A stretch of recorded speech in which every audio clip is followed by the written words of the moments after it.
बिहार की सबसे हॉट सीटों में से एक पूर्णिया की सीट जो पूरे देश में चर्चा का विषय बनी थी, उसको पप्पू यादव निर्दलीय प्रत्याशी के रूप में जीत गए हैं और पप्पू यादव ने संतोष कुमार को करारी शिकस्त दी है मित्रों। और बीमा भारती की तो पूर्णिया लोकसभा सीट में जमानत जब्त हो गई है। पप्पू यादव जिस प्रकार से इंडिपेंडेंट यानी निर्दलीय प्रत्याशी के रूप में ताल ठोके थे और सब लोग यही कह रहे थे कि पप्पू यादव जीतेंगे, और उनके लिए देश के तमाम बड़े बड़े लोगों ने ये आकलन भी कर दिया था कि पप्पू यादव जो है पूर्णिया सीट पर खेला कर सकते हैं। और सचमुच पप्पू यादव ने पूरे राजनीति का गणित ही बदल कर रख दिया और बिहार के एक लौता ऐसे प्रत्याशी बन गए साल 2024 के जिन्होंने निर्दलीय परचम फहराया है। पप्पू यादव 4,88,736 वोट पाकर संतोष कुमार को 4,58,575 वोट पाने वाले संतोष कुमार को लगभग जो है 30,161 वोटों से मतलब हरा सा दिया है। 6:50 का ये अपडेट है और इस वक्त पप्पू यादव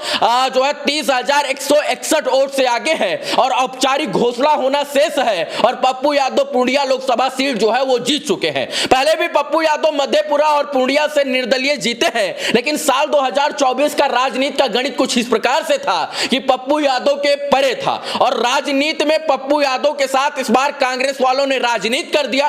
और यही कारण है कि जाप यानी अपनी पार्टी के सुप्रीमो होते हुए जाप सुप्रीमो पप्पू यादव अपनी भी पार्टी से चुनाव नहीं लड़ पाए थे और ना कांग्रेस ने उनको टिकट दिया, बल्कि उनको निर्दलीय चुनावी मैदान में उतरना पड़ा। और सब लोग यही कयास लगा रहे थे कि पप्पू यादव इस बार निर्दलीय खेला करेंगे, और उन्होंने खेला नहीं बल्कि पूरा जो है उलटफेर कर दिया है। और तेजस्वी यादव की पार्टी से बीमा भारती की तो जमानत जब्त हो गई है। याद है ना सर, पप्पू यादव के खिलाफ तेजस्वी यादव गए थे और उन्होंने कहा था कि आप जो है एनडीए को वोट कर दीजिएगा लेकिन पप्पू यादव को वोट नहीं कीजिएगा। और हमको लगता है कि उसका खामियाजा भुगतना पड़ा है इंडिया अलायंस को और बीमा भारती की पूरी तरीके से जमानत जब्त हो गई।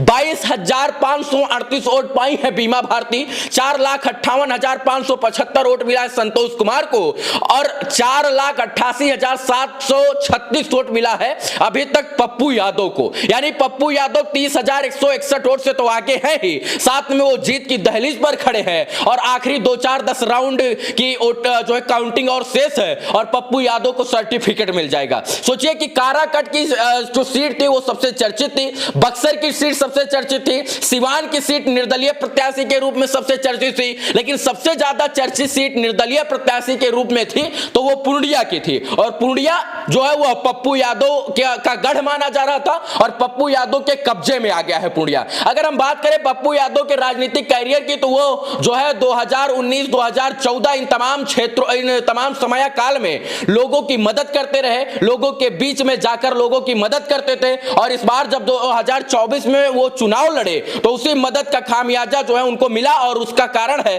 कि पप्पू यादव एक बेहतरीन और बड़ी जीत के साथ जो है अब दिल्ली जाने वाले हैं।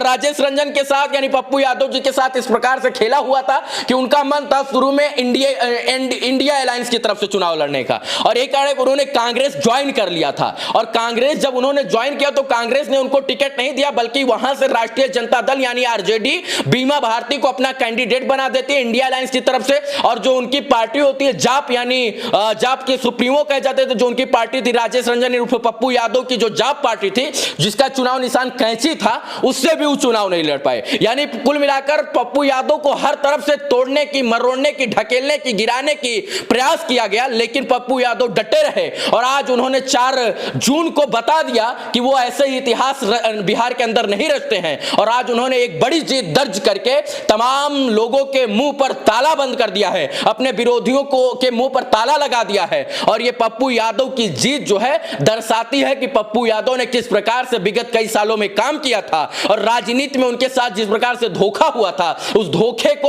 उन्होंने कहीं ना कहीं जीत कर सबके मुंह पर ताला लगाने का प्रयास किया है।